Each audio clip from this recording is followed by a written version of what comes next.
Anak ini ketika dia masih ya balita sampai umur 12 tahun, dia harus betul-betul merasakan rasa kasih sayang tadi. Raufur rahimnya orang tua tadi. Karena pembentukan kepribadian anak,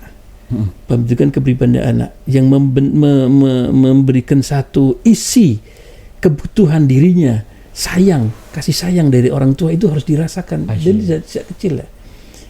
Ketika dia balita sampai 12 tahun itu terisi bahwa ayah saya itu sayang dengan saya, ibu saya itu sayang dengan saya. Karena kalau itu tidak terwujud dalam diri anak, dia akan ada kekosongan, ada faragh dalam dirinya, seolah dia kayak terbuang begitu. La ilaha illallah.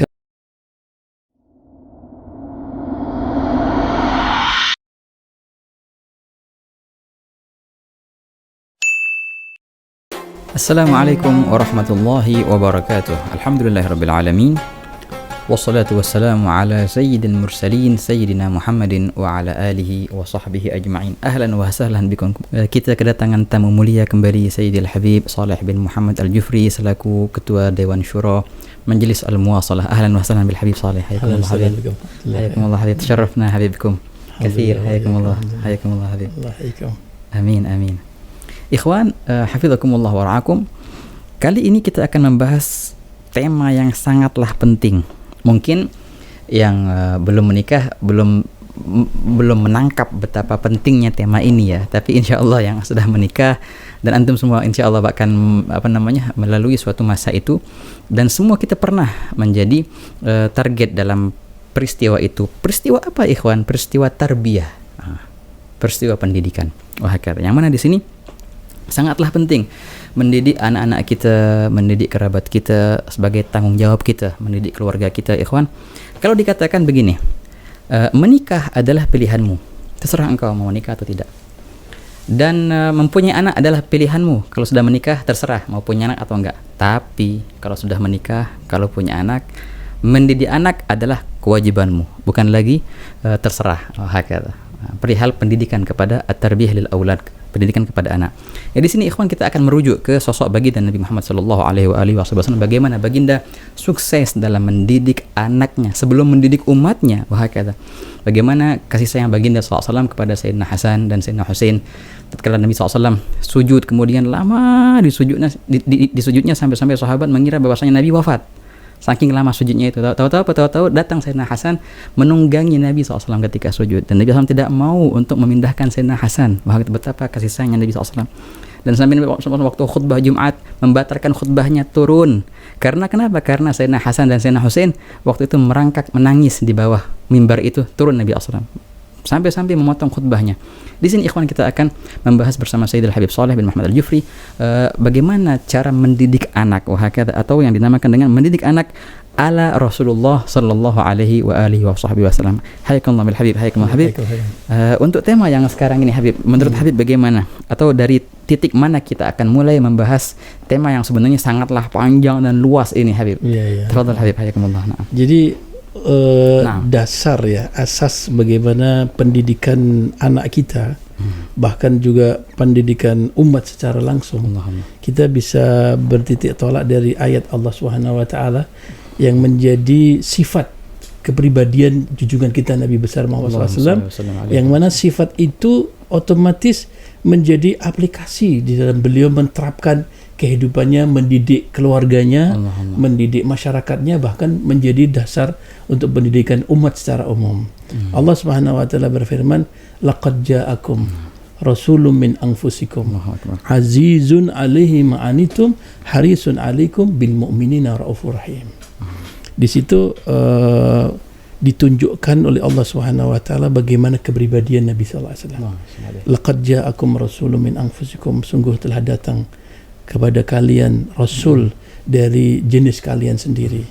Dalam riwayat qiraah min anfasikum, dari jenis yang termulia, yang terhebat di kalangan kalian. Sifatnya apa? Azizun alaihi ma anitum. Yang pertama adalah Rasulullah itu memiliki sifat yang sangat berat hati. Apabila kalian itu sampai menyeleweng dari syariatnya Allah SWT. Sampai kalian berbuat dosa, berbuat maksiat. Azizun alaihi ma anitum. Jadi ta'annut atau penyelewengan, pemberontakan terhadap apa yang menjadi garis syariat Allah SWT itu berat hati Nabi SAW. Di sini jadi dasar. Jadi dasar pendidikan yang pertama. Bahwa pendidikan yang pertama yang harus diterapkan oleh orang tua terhadap anaknya adalah memproteksi, menjaga hal-hal yang buruk. Karena kalau sudah terkena kepada hal-hal yang buruk, itu susah untuk diobatinya. Maka disebutkan al-wiqayatu, yakni afdalu minal ilaj. Al-wiqayah, kan bagaimana orang itu terjaga dari penyakit, maka dia harus betul-betul dijaga dengan baik. Jangan sampai orang itu, anak itu sudah terlanjur tercandu, terlanjur rusak dengan pemikiran yang rusak, atau dengan gaya hidup yang rusak, atau dengan hal-hal yang bahkan juga makanan-makanan yang rusak, sudah kecanduan. Susah. Nanti kita akan bisa dengan izin Allah, insya Allah bisa terperbaiki, tapi perlu waktu yang panjang. Maka tipe ataupun konsep pendidikan yang utama yang jadi dasar Al-Quran dan itu menjadi kepribadian Nabi SAW adalah azizun alaihi ma'anitum. Proteksi anak itu dengan dari apa? Dari informasi yang tidak bagus, yang dilihat ya dari pandangan mata, pandangan yang tidak bagus. Pandangan yang tidak bagus itu dari apa? Dari perilaku orang tua dulu. Karena yang pertama kali dilihat dari bayi adalah bapak ibunya, kakaknya, kakeknya, ya. Orang tuanya harus bersikap yang baik, dilihat yang baik. Ya, pakai pakaian yang baik, menutup aurat. Ya, kemudian kalau mendengar kan juga masuk dari telinga. Mendengar dengan ucapan yang baik, yang halus, yang lembut. Jangan kasar kalau ngomong. Kita sudah punya anak, jangan apalagi yang tidak senonoh, omongan-omongan yang tidak sopan. Ya, kemudian juga sikap yang tidak baik. Itu harus dijaga betul-betul. Tapi melihat yang baik-baik, melihat ibunya salat, bapaknya kasih sayang dengan ibunya, dengan saudara-saudaranya. Ngomong yang sopan, yang baik, makan yang baik, ya kan? Sikap makan dengan cara sunnah, tidur dengan cara sunnah, duduk dengan cara sunnah. Kemudian dalam pergaulan di situ hal-hal yang dilihat itu yang baik-baik, yang dilihat, yang didengar, yang dibicarakan, yang dibicarakan dalam pergaulan itu mesti harus baik. Itu yang pertama. Kemudian yang kedua nih, memproteksi setelah bapak ibunya alhamdulillah bisa memberi contoh yang baik dan tidak keluar sadar dalam dirinya hal-hal yang buruk, juga apa yang dibaca, apa yang dilihat. Dalam kembali dengan tema yang dulu adalah tentang sosial media, berarti TV-nya, kemudian device yang dipegang dia, alat yang dipegang dia dari handphone tersebut, itu harus dijaga betul. Diproteksi betul. Nah, kemudian juga mengenai makanan, mengenai makanan ini harus dijaga karena makanan yang buruk itu akan mempengaruhi sikap dan sifat. Ya, man akalal halal ata'a jawarihu sya'ana ba'al wa man akalal haram asad jawarihu sya'ana ba'al alam ya'lam. Jadi makanan yang bagus akan mengarah pada sifat yang bagus, makanan yang jelek akan mengarah kepada sifat-sifat yang jelek. Jadi makanan harus dijaga. Kemudian pergaulan harus dijaga. Apa yang dilihat dan apa yang didengar, apa yang dibicarakan itu harus dijaga dengan sebaik-baiknya. Nah, itu dasar awal ya. Nanti kita bisa kembangkan lagi. Kemudian yang dasar yang kedua, harisun alaikum. Harisun alaikum. Harisun alaikum ini adalah haris itu memiliki keinginan yang dalam, penjagaan yang luar biasa bagaimana umat itu ya mereka mau mengamalkan hal-hal yang baik supaya mereka masuk surga, supaya mereka berjaya gitu kan. Keinginan Nabi SAW itu harisun alaikum itu kepada hal-hal yang taat. Kalau azizun alaihi ma'anitum kepada menjaga dari maksiat. Kalau harisun alaikum itu kepada hal-hal yang sifatnya taat.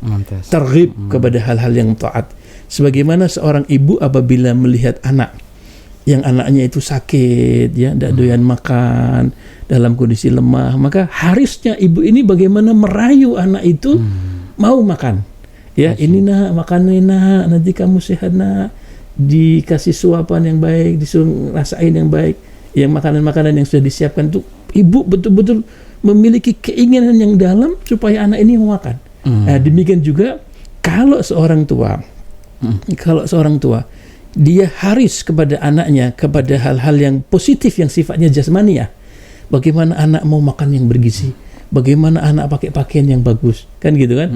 Bahkan nanti kalau sudah besar kita belikan kendaraan yang bagus.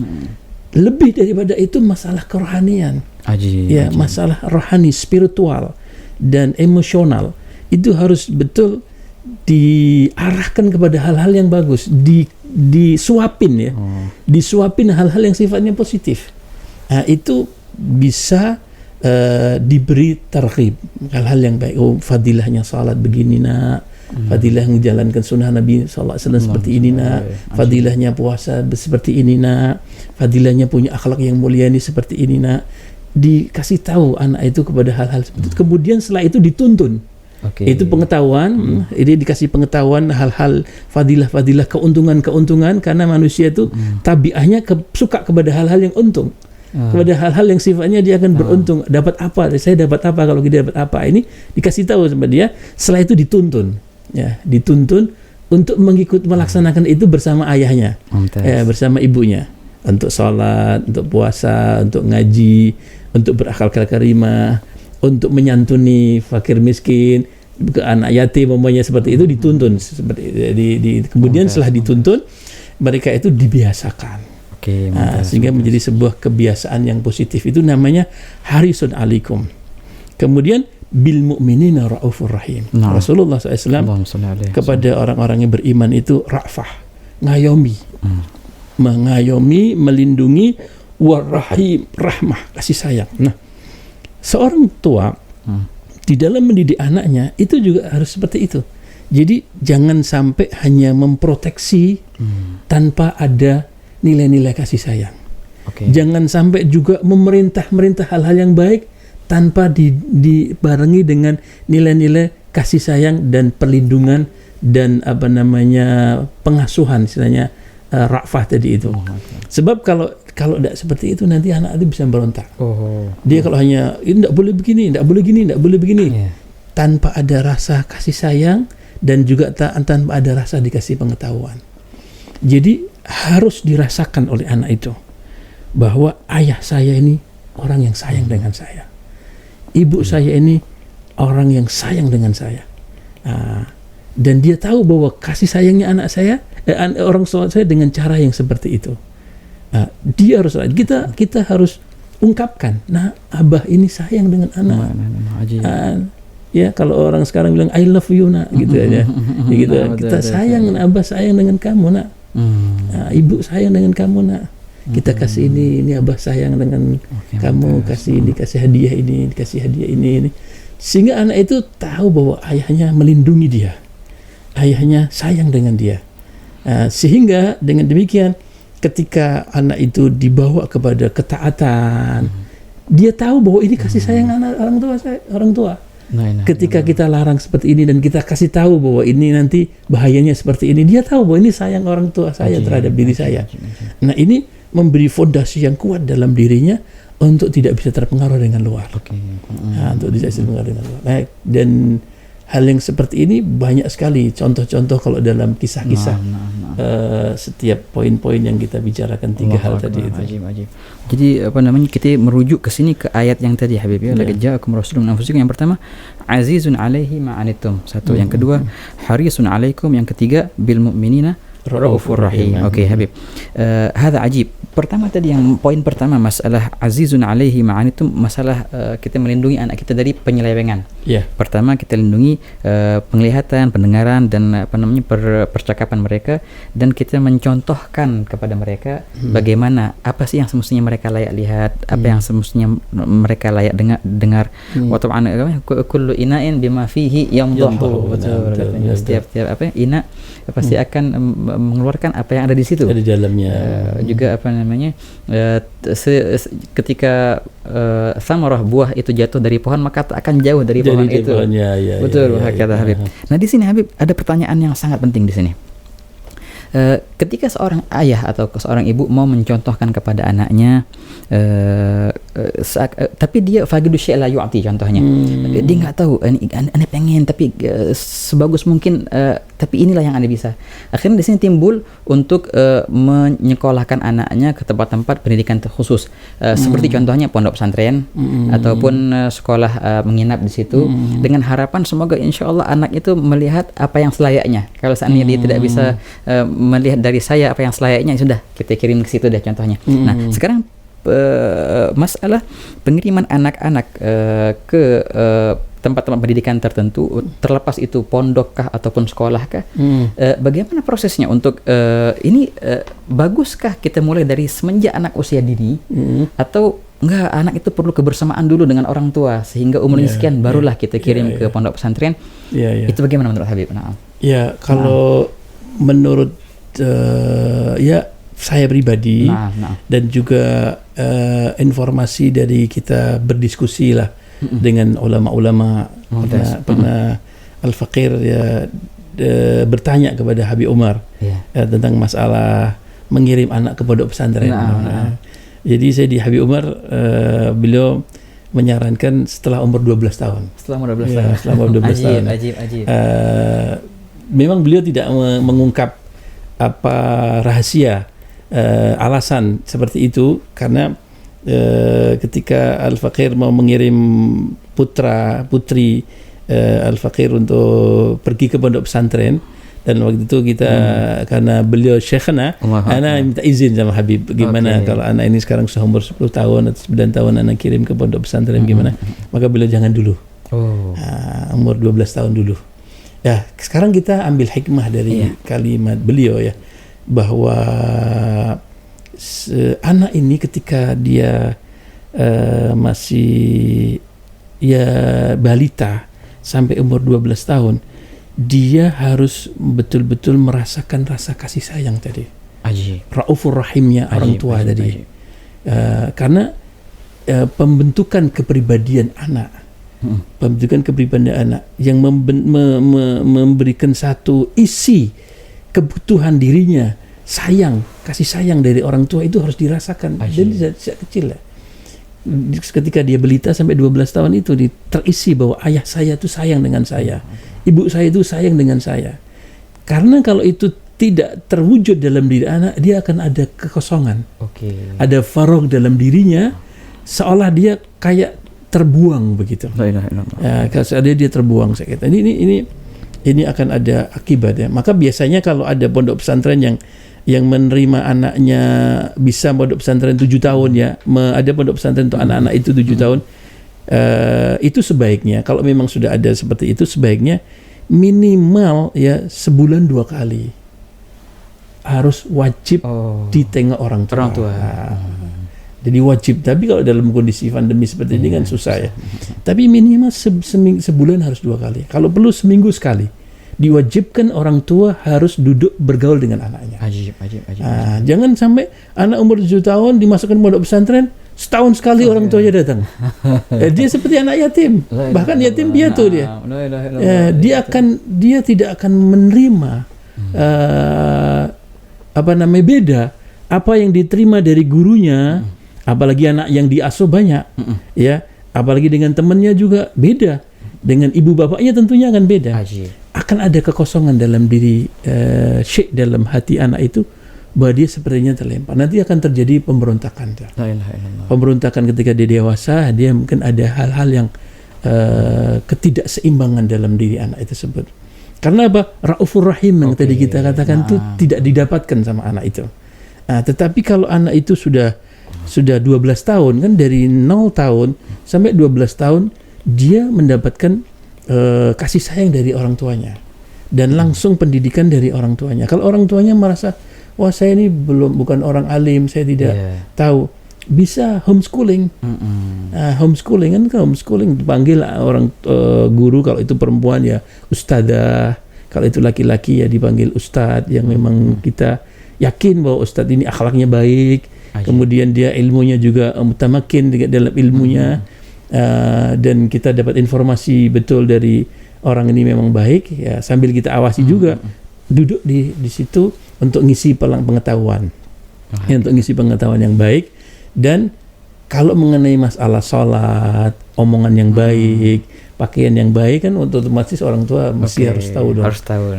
Kalau sampai dia tidak ngerti hal-hal gitu, masyudur itu kan wajib itu kan. Ini penting sekali ya. Mumtaz, marhaba Habib. Berkait sama pembahasan yang tadi Habib, artinya tidak mungkin kita melepaskan anak itu, dan kita juga harus merasakan mereka bahwasanya kita sangat sayang sama mereka itu, kasih sayang yang luar biasa. Di sini timbul pertanyaan, sebagai seorang orang tua yang mempunyai rutinitas tertentu, guru sekolah kah, ataupun seorang da'i kah, seorang muallim kah, atau orang kantoran yang dawamnya dari kerjanya dari jam sekian sampai jam sekian, ini mungkin untuk mendapatkan momen kebersamaan dengan anak itu agak jarang.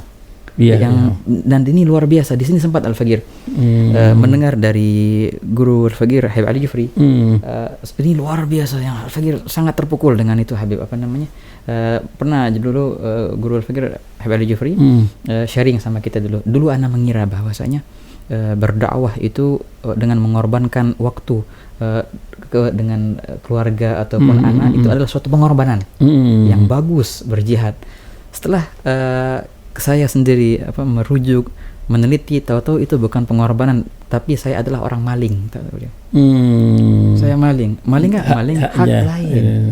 Dan terutama pasti ketika waktu kita nikah, mau nggak mau setengah waktu bukan punya kita lagi. Apalagi kalau punya anak sudah 2/3 waktu bukan punya kita lagi. Nah, bagaimana menyikapi ini? Kadang-kadang sebagai seorang yang tersibuk dengan yang dinamakan dakwah ataupun yang dinamakan kerja atau yang dinamakan khidmat ke masyarakat kan, kadang-kadang keluarga kita sendiri terbengkalai. Susah untuk menyimbanginya. Ya, ini betul. Jadi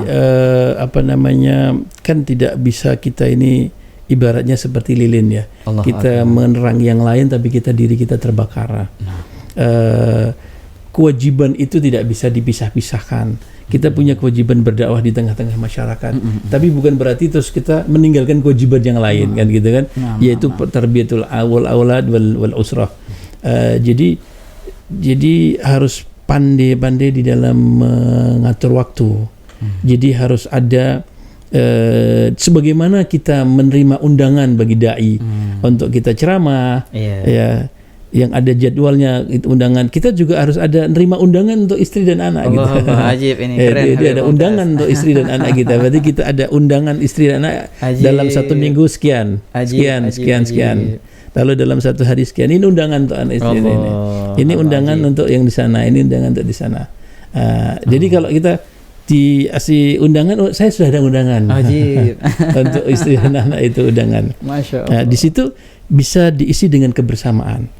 Selain di situ kita bisa ngajar kepada anak-anak kita tentang masalah sholat, tentang qiraatul Quran, wal fikih dan sebagainya, sama kebersamaan untuk berhibur dengan dia, bercengkrama dengan anak, untuk makan bareng dengan anak, dengan istri, untuk bersendau gurau hal-hal yang positif dengan anak dan istri, menunjukkan bahwa kita ada kasih sayang sama mereka dan perhatian kepada mereka dan bimbingan kepada mereka, contoh kepada mereka. Itu wajib, tidak boleh tidak. Itu kemudian kualitas waktu. Ketika kita tidak ada kegiatan di luar seperti orang yang di kantoran ya. Mungkin dia kerja dari jam 6 keluar rumah, kemudian dia pulang jam 6 gitu ya, sore sampai sana. Ketika itu malam hari ba'dal isya, kemudian anak-anak belum tidur kan, itu gunakanlah. Kita harus punya ekstra waktu untuk anak. Jadi kualitas waktu yang singkat ini kita harus gunakan untuk anak. Jangan bapak sudah dari pagi sampai malam jam 6 pulang, di rumah masih megang HP lagi dia. Oke. Iya kan? Di rumah masih nonton TV lagi dia. Anak istrinya dibiarkan saja. Dilihat masih nonton bola lagi dia. Ini nih orang kalau dikatakan maling betul-betul maling dia. Anak istrinya dia juga harus menjaga hawa nafsunya dia dong. Sekarang ini waktunya dia sudah kerja dari pagi sampai sore. Sekarang waktunya dia untuk anak istrinya nih. Kualitas digunakan di waktu yang tepat tadi untuk istri dan anaknya gitu ya. Jadi kualitas waktu untuk mereka harus ada porsi yang harus ketika kita tidak ada undangan gitu untuk anak istri kita. Kalau orang begaim kan hari Sabtu dan Ahad gitu kan waktu yang kosong harus digunakan untuk keluarga. Jangan sampai waktu kosong akhirnya dia keluar dengan teman-temannya untuk main ini main itu ya. Dengan dalih olahraga dan sebagainya. Bisa olahraga di rumah dengan istri anaknya kan. Kayak gitu. Kasihan mereka karena ini sudah dikatakan dari awal mukadimah kalau nikah itu pilihan, punya anak itu pilihan, tapi kalau saya punya anak kewajiban. Tak bisa, ini kita dituntut sama Allah Ta'ala nanti di akhirat gitu kan. Lain daripada itu dia jadi jariah. Baik kalau anak kita didik dengan baik, kita bisa menjadi jairah dosa juga. Kalau anak kita tidak tahu agama, tidak tahu dia kosong kasih sayangnya, akhirnya terlepaskan kasih sayang dari orang lain, terusak dia, kita nanti dituntut punya jariah dosa kita nanti. Ajib luar biasa. Jadi memang dengan mentertibkan waktu dan undangan tadi bagus banget, undangan dari keluarga juga dengan melihat kualitas waktunya. Mungkin singkat tapi luar biasa kebersamaan itu.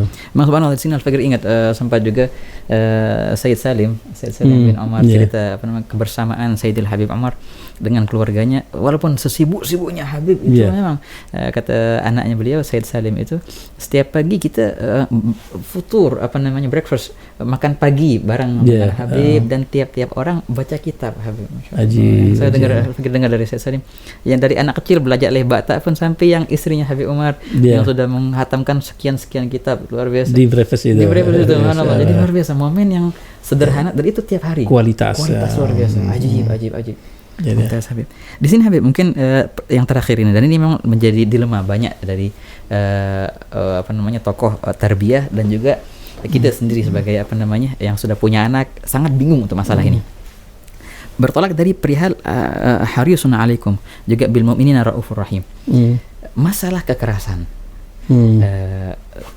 Kasih sayang harus ada dan betul kita nggak tega kalau seandainya anak itu nantinya terjerumus di api neraka. Ketika anak itu makan makanan yang syubhat maka kita keluarkan sebagaimana di cerita Ma'ruf itu kan. Kalau seandainya ini nggak keluar dengan ruh, aku akan keluar dengan ruh, keluarkan dia dengan ruhnya kata Sayyidina Abu Siddiq. Nah di sini menjadi problem besar di beberapa kalangan. Kapan kita bisa untuk mengandalkan kekerasan? Apakah itu suatu solusi? Kalaupun itu solusi, kapan kita gunakan? Apa bobitnya patokan-patokannya kapan digunakan perihal seperti itu? Jadi itu hal dari berhubungan dengan masalah proteksi ya. Sebelum saya menjawab ini, saya pernah dengar kisah yang luar biasa. Ketika ayahnya Habib Ali Habsyi, Habib Muhammad bin Husain di Mekah Mukarramah bersama putra-putranya, itu ada Habib Husain, Habib Ali, dan lain-lain. Itu pesan dari Habib Muhammad bin Husain kepada putra-putranya, wahai putra-putraku, kalau abah ada di rumah, kamu boleh sholat berjamaah bersama-sama abah untuk ke Masjidil Haram. Tapi kalau abah tidak ada, ya kamu sholat sendiri di rumah, berjamaah di rumah.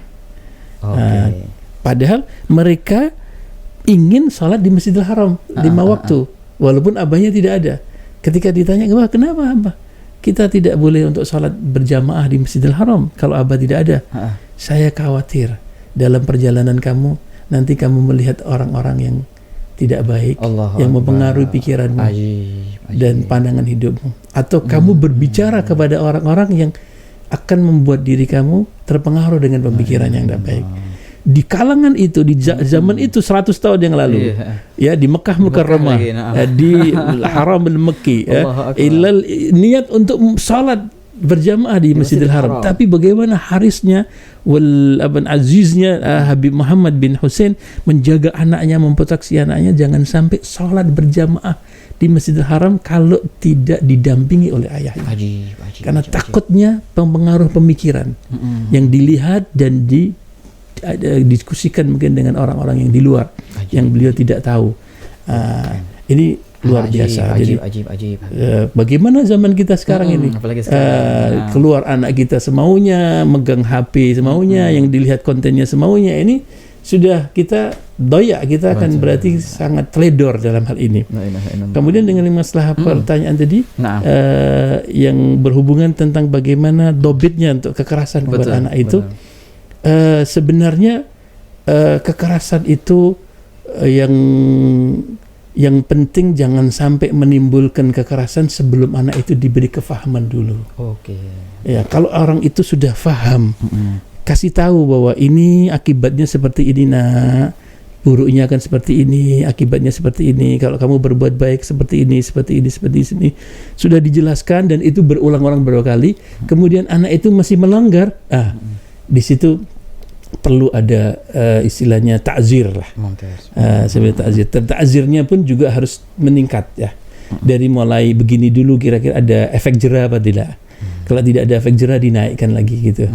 Sehingga anak itu tahu bahwa orang tua saya marah kalau seperti ini dan saya salah seperti ini. Tahu bahwa dirinya salah itu ketika orang itu sudah dikasih tahu dulu sebelumnya. Kalau dia belum kasih tahu, kemudian tahu-tahu kita kasih punishment, tidak boleh, hukuman tidak boleh. Bagaimana dia kan berontak, saya salah apa? Kok saya dihukum gitu. Tapi ketika kita sudah kasih tahu dulu aturan dan sebagainya, kemudian kita kasih punishment, kita kasih hukuman, dia akan bisa nerima. Oh ya, memang saya salah. Maka saya bisa terima. Pantaslah kalau saya seperti ini, ya seperti itulah. Dan kemudian mengenai hukuman tadi tingkat meningkat, kita bisa ukurlah sekian dulu, sekian kira-kira bisa ndak ada efek jera ndak. Kalau belum kita tingkatkan sedikit, kita tingkatkan sedikit.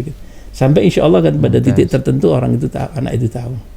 Untuk bisa kembali kepada jalan yang baik. Alhamdulillah. Ajib Habib, Masya Allah. Jazakumullah khair Habib, akramakumullah. Alhamdulillah. Banyak lagi sebenarnya yang kita mau tanyakan kepada Sayyidul Habib Shalih masalah tarbiyah dan pendidikan anak ini, namun waktu insyaallah ikhwan sudah datang pada kita sekarang. Di sini Al-Faqir mungkin meringkas beberapa poin-poin di sini. Jadi pola pendidikan kepada anak ala Rasulullah SAW ataupun melalui pola mendidiknya Nabi SAW kepada anak-anaknya. Di sini kita menggunakan ayat suci Al-Quran dan dari situ kita bertolak. Yang pertama adalah azizun alaihi ma'anittum, bahwa Nabi SAW sangatlah aziz, berat bagi baginda penyelewengan kita. Maka kita jaga anak-anak kita dari penyelewengan, baik pun penyelewengan dari mata ataupun pendengaran ataupun perkataan, dengan mencontohkan perihal yang baik kepada anak-anak kita. Yang kedua, harisun alaikum, yang mana Nabi SAW sangatlah haris, sangatlah mau untuk menjaga dan sangatlah berhati-hati dan sangatlah menyemangatkan kita untuk kebaikan. Begitu pula sebagai orang tua harus memperhatikan kebutuhan anak-anaknya, hirsnya juga, terutama kebutuhan rohaninya, kebutuhan spiritualnya. Yang terakhir adalah bil mu'minin raufur rahim. Nabi SAW sangatlah rauf, sangatlah menyayangi dan sangatlah mempunyai rahmat yang luar biasa tinggi kepada kaum mukminin. Begitu pula orang tua wajib mempunyai kasih sayang yang luar biasa kepada anak-anaknya dan jangan sampai dikorbankan waktu demi yang lain dan meninggalkan anak-anaknya itu terbelenggu ataupun terlantar. Dan juga tadi perihal kewajiban seorang dai ataupun orang yang sibuk di luar, dan jangan lupa nggak ada udzur untuk tidak bersama anak-anaknya. Wahakadha. Yang terakhir kali masalah ad-darab wa syiddah, masalah kekerasan tadi yang barusan kita dengarkan dari Sayyidul Habib Shalih. Yang penting di sini adalah bertahap dalam perihal hukuman itu. Wahakadha. Jangan sampai kita menghukum sebelum kita memberikan warning dulu sebelumnya, berupa edukasi ataupun ta'lim ataupun pelajaran yang penting sebelum terjadinya darab atau syiddah itu. Mungkin sekianlah ikhwan yang bisa Al-Faqir ringkas di sini, dan insyaallah bersama kita kembali di pertemuan-pertemuan yang akan datang dalam pelajaran problematika masa kini. Jazakumullah khair Habib Shalih atas waktunya, atas mau'izahnya, atas ilmunya yang luar biasa di sini ikhwan. Fa hayakumullah, nasallallahu taala an yafiqna wa iyyakum li kulli khair. Wassalamualaikum warahmatullahi wabarakatuh. Waalaikumsalam warahmatullahi wabarakatuh.